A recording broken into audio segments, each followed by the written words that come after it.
xildhibaanada golaha shacabka ee baarlamaanka Soomaaliya ayaa maanta waxa kulan aan caadi ahayn ay kula yeelan doonaan xaruntooda golaha ee magaalada Muqdisho. Ajandaha kulanka maanta ayaa waxa uu yahay in uu hortago wasiirka wasaaradda warfaafinta xukuumadda Soomaaliya Maxamed Cabdi Xayir Maareeye oo xildhibaanada golaha qaarkood ay dhawaan dalbadeen inuu hor yimaado.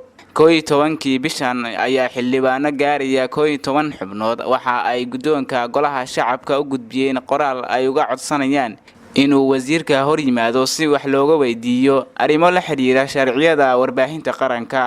waxaana gudoonka uu soo saaray warqad uu wasiirka uga dalbanayo inuu golaha hor yimaado 15 bishan oo maanta ah.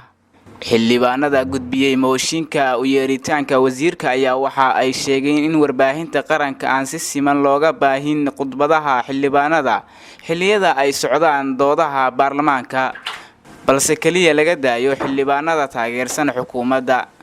xildhibaanada golaha shacabka ayaa dhawaan bilaabay la xisaabtanka wasiirada Soomaaliya, waxaana dhawaan hortagay wasiirada amniga iyo gaadiidka iyo duulista, kuwaas oo su'aalo adag la weydiiyay.